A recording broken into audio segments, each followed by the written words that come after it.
Assalamualaikum warahmatullahi wabarakatuh, Bu Anis. Waalaikumsalam, Bu Muniro. Ya, di sini Bu Anis akan melakukan kegiatan kucing bersama Pak Agus ya. Nah, di sini sebelum Bu Anis melakukan kegiatan kucing, maka saya sebagai pengamat akan menanyakan beberapa hal dulu agar kegiatan kucing dapat berjalan dengan lancar ya Bu Anis ya.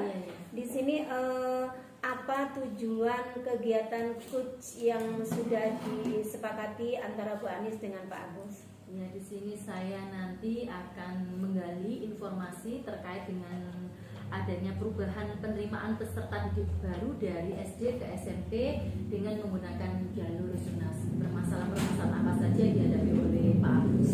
Ya. Nah, kira-kira ini Bu Anis ya, setelah mengetahui tujuan yang akan dibicarakan dalam kegiatan diskusi coaching dengan Pak Agus, nah kira-kira apa saja pertanyaan yang akan disampaikan Bu Anis sebagai coach kepada kucing? Ya, baik ya, nanti ada beberapa pertanyaan yang akan saya sampaikan kepada Pak Agus untuk menggali berbagai informasi. Yang pertama tentang apa rencana pertemuan pada hari ini. Yang kedua, untuk mencapai tujuan yang diharapkan oleh Pak Agus nanti, kekuatan apa yang dimiliki, hambatannya apa, serta solusinya, dan indikator dari keberhasilan program yang akan disampaikan nanti.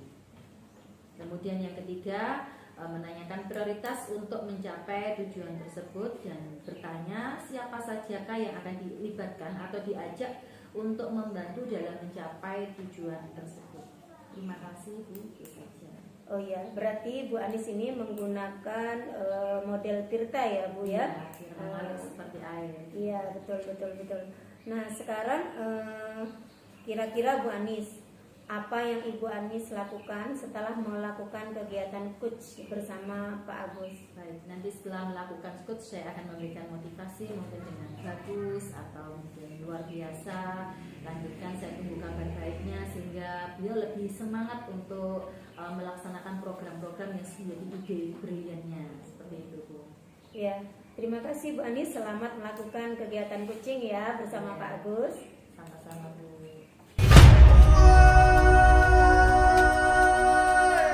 Assalamualaikum Pak Agus. Waalaikumsalam Bu Anis. Iya, bagaimana kabarnya hari ini Pak Agus? Alhamdulillah baik-baik saja. Iya.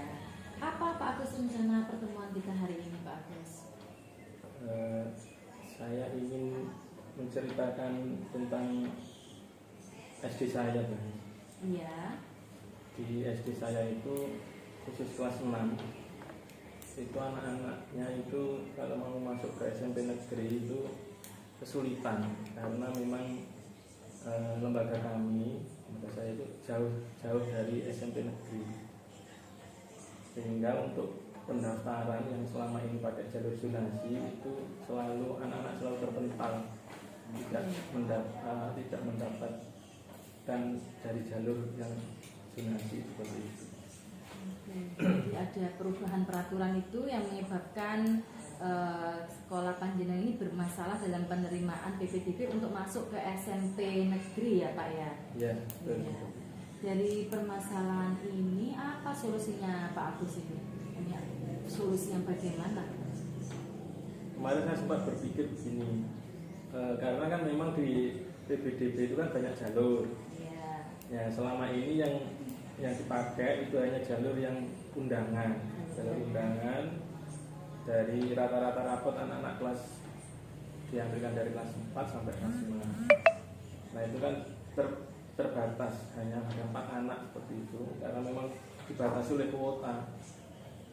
Sedangkan yang paling banyak itu yang kuota yang belum terpenuhi itu dari jalur kejuaraan. Nah saya kemarin sempat diskusi dengan teman-teman guru, selama ini belum pernah untuk kejuaraan non akademik ini anak-anak memakai jalur itu untuk mendaftar ke SMP negeri yang diinginkan. Akhirnya saya berinisiatif mengundang wali murid kelas 6 untuk memberitahukan hal-hal berkenaan dengan PPDB ini, khususnya dari jalur non akademik, kejuaraan non akademik seperti itu. Yang rencananya ini adalah program Gemajusa ya. Program Gemajusa ya, untuk dipergunakan sebagai jalur alternatif masuk SMP negeri yang dituju ya Pak Agus ya. Betul. Kalau rencana prioritasnya untuk melaksanakan Gemajusa ini seperti apa Pak Agus? Oh ya. Dalam waktu dekat ini saya ingin anak-anak kelas 6 ini dalam hal menghafal juz amma itu lebih diintensifkan lagi dengan penambahan ekstrakurikuler seperti itu. Di waktunya pagi itu jam 0, setengah 7 itu anak-anak sudah mulai masuk di musola sekolah, kemudian didampingi oleh bapak ibu guru pengajar agama untuk murojaah atau istilahnya mengulang-ulang bacaan biar berapa. Siangnya juga begitu, setelah selesai pembelajaran sekitar setengah 1 sampai jam 1 itu setelah sholat zuhur berjamaah anak-anak juga melanjutkan murojaah. Harapannya nanti ketika sudah akan lulus di kelas 6 itu biasanya dari Dinas Pendidikan Kabupaten itu akan mengadakan munafasah atau ujian Gemajusa itu. Nanti harapannya anak-anak banyak yang lolos mendapatkan sertifikat Gemajusa yang dapat digunakan untuk mendaftar ke SMP negeri yang diinginkan. Oke, jadi melalui program Gemajusa ketika anak-anak sudah mendapatkan sertifikat ini sebagai prioritas ya Pak ya untuk bisa masuk SMP negeri melalui jalur khusus atau prestasi non akademik. Nah ini ukuran keberhasilannya apa Pak? Ukuran keberhasilan dari program Gemajusa ini? Nanti harapannya banyak anak-anak yang mendapat sertifikat Gemajusa, meskipun beda-beda predikat. Ada predikat A, ada predikat C, tidak masalah. Yang penting anak-anak mendapat sertifikat dulu. Karena dari 3 sertifikat perbedaan predikat itu semuanya masih dapat digunakan untuk mendaftar ke SMPN yang diinginkan. Ini salah satu kelebihan dari program Gemajusa. Di anak-anak bebas memilih SMP yang diinginkan meskipun jaraknya dari tempat tinggalnya itu jauh. Oke, jadi ukurannya ini keberhasilannya adalah anak-anak bisa menghafal Quran dan mendapatkan sertifikat yang bisa digunakan untuk masuk SMP negeri yang dituju ya Pak Agus ya. Oke, luar biasa. Untuk mewujudkan harapan yang panjenengan utarakan tadi, siapa yang akan Anda libatkan untuk membantu agar program tersebut bisa tercapai?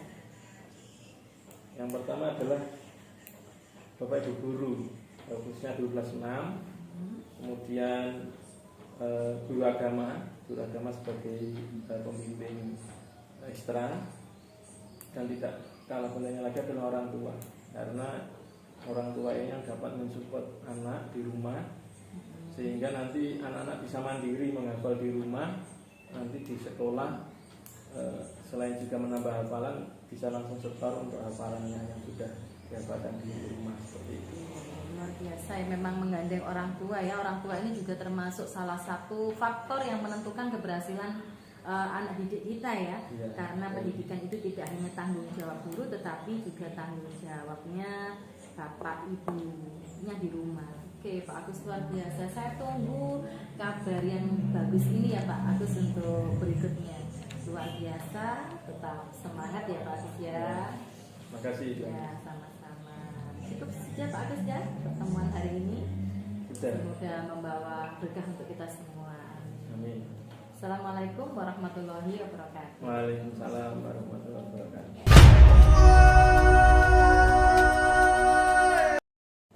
Assalamualaikum Mbak Nis. Waalaikumsalam Pak Agus. Sehat ya Mbak? Alhamdulillah sehat Bapak. Jadi kita ini mau membicarakan apa ini Mbak Nis yang ini? Iya, ini saya mau membicarakan tentang bagaimana lembaga saya ini bisa diminati oleh masyarakat sekitar. Selama ini kan di desa saya ini kan ada sebuah lembaga namanya SDN Ngarjo.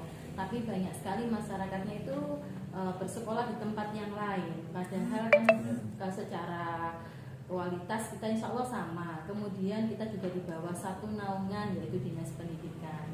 Dari sini kan ada masalah mengapa mereka lebih ke tempat yang lain padahal itu lebih jauh. Seperti itu Pak Agus. Jadi yang diinginkan Bu Anis, masyarakat sekitar itu cenderung memilih Sidoarjo Ya. sebagai tempat untuk menuntut ilmu begitu. Betul. Karena tadi dari apa yang disampaikan Bu Anis, akhir-akhir ini banyak yang keluar dari Sidoarjo. Iya, Dari sekolah Sidoarjo. di luar dari Desa Ngarjo seperti itu Pak. Untuk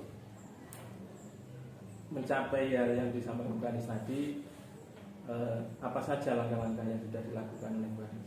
Ini langkah-langkahnya yang pertama adalah saya berusaha untuk menggali berbagai informasi ya Pak ya, mungkin tentang kualitas pembelajaran yang dilaksanakan, kemudian menambah kegiatan ekstrakurikuler, apa sih yang diinginkan dari masyarakat setempat itu terhadap SDN Ngarjo. Nah, di sini saya ingin menjual sebuah produk, menyampaikan kepada masyarakat bahwa kita ini loh bisa seperti yang lainnya, seperti itu Pak. Tentunya kan ada hambatan kan ya untuk mencapai itu semua. Iya. Apakah hambatan itu sudah terpikirkan oleh Bu Anis? Sudah sih Pak, jadi istilahnya memang kan untuk merubah mindset dari pembelajaran yang biasanya seperti zaman dulu konvensional ke arah pembelajaran yang merdeka belajar ini tentu butuh proses dan butuh waktu. Kita harus menggandeng dulu orang-orang sepupu kita terlebih dahulu untuk menyamakan konsep. Setelah itu baru ke yang lainnya yang belum sepaham dengan kita melalui contoh-contoh konkret dalam melaksanakan kegiatan pembelajaran. Solusinya untuk mencapai itu? Yang pertama mungkin kita akan mengadakan sosialisasi tentang pembelajaran yang berkarakter itu seperti apa. Pembelajaran seperti filosofi pendidikan Bapak Ki Hajar Dewantoro itu seperti apa. Sebagai seorang guru kita harus bisa menempatkan posisi kontrol. Nah, posisi seorang guru yang baik itu di mana?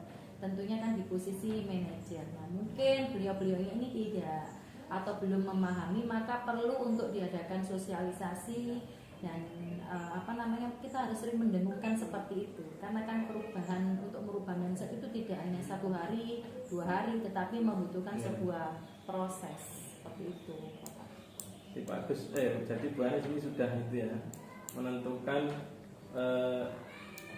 keberhasilan. Jadi istilahnya target-target keberhasilan. Menurut Bu Anis nanti target keberhasilannya seperti apa?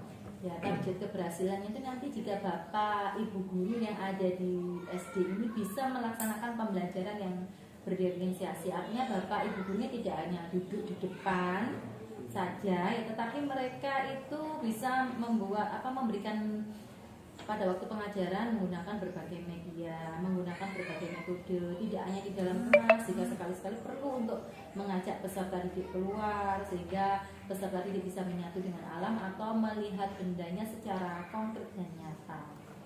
Itu ukuran keberhasilannya Pak. Jadi SDM-nya Bu Anis ya? Iya, di SDM-nya, Iya. Bapak Ibu gurunya. Tadi Bu Anis sempat mengatakan akan mengadakan sosialisasi. Kira-kira siapa yang akan digandeng oleh Bu Anis untuk melakukan? Untuk melakukan sosialisasi ini tentu Bapak Ibu guru yang biasanya yang muda-muda Pak yang memiliki perubahan mindset. Nah, kita menggandeng yang muda-muda terlebih dahulu, kemudian kita sosialisasikan kepada Bapak Ibu yang mungkin mindsetnya masih konvensional untuk dibawa ke arah yang lebih pendidikan yang lebih memanusiakan manusia, seperti filosofi Bapak Ki Hajar Dewantoro, bahwa tugas kita sebagai seorang guru adalah menuntun, jadi tidak memaksa anak untuk sesuai dengan apa yang kita inginkan, tapi kita menuntun tumbuh kembang anak sesuai dengan kodrat alam dan kodrat zaman. Kira-kira rencana Bu Anis ini kapan dieksekusi? Kalau bisa sih secepatnya, tapi dalam angan-angan saya mungkin sekitar bulan depan Pak ya. Jadi kita akan memerlukan konsepnya itu seperti apa gitu. Jadi rencana bulan depan kita mengadakan sosialisasi kepada Bapak Ibu guru melalui sebuah rapat atau dengan presentasi menyampaikan bahwa pembelajaran yang seharusnya itu seperti ini loh, pembelajaran yang memanusiakan manusia. Saya sudah tidak sabar menunggu Iya. aksi nyatanya Bu Anis ini. Siap Pak Agus. Nanti kalau sudah itu di share ya, sharing kan biar kita juga tahu.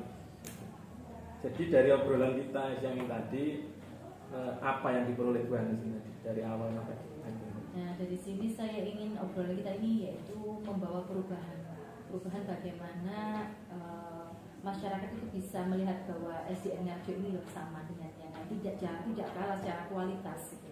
Melalui apa pelayanan, kemudian melaksanakan pembelajaran berdifferensiasi, perubahan mindset pembelajaran konvensional ke arah pembelajaran yang saat ini ya lagi trending, yaitu pembelajaran abad 21 dengan tetap memanusiakan manusia, menuntun tumbuh kembang anak sesuai dengan kodrat alam dan kodrat zaman. Terima kasih Bu Anis. Mudah-mudahan apa yang sudah direncanakan Bu Anis ini bisa berjalan dengan lancar sehingga kedepannya SDN Ngarjo akan muridnya bertambah banyak. Amin. Terima kasih Pak Agus. Assalamualaikum Mbak Anis.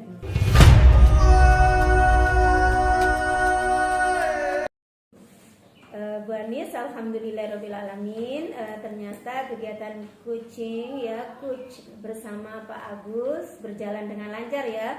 Nah di sini saya sebagai pengamat akan melakukan umpan balik Bu Anis ya. Pada kegiatan diskusi tadi, Bu Anis sudah melaksanakan kegiatan yang diinginkan Bu Anis ya. Ada tujuan, menanyakan tujuan, kemudian identifikasi, kemudian rencana aksi, kemudian juga tanggung jawab Pak Agus terhadap keinginan beliau untuk meningkatkan kegiatan PPDB siswanya atau murid-muridnya ke SMP negeri lebih banyak lagi. Nah di sini Bu Anis, semoga kegiatan kucing dan kuci, kegiatan kucing hari ini dapat bermanfaat ya Bu. Tidak hanya di sini saja, diskusi di sini saja, mungkin kedepannya lagi setiap ada masalah dapat melaksanakan kegiatan kucing dengan baik lagi ya Bu ya. Semoga bermanfaat untuk kita semuanya. Amin. Terima kasih Bu Siti Muniro atas umpan baliknya. Ya, assalamualaikum warahmatullahi wabarakatuh. Waalaikumsalam warahmatullahi wabarakatuh.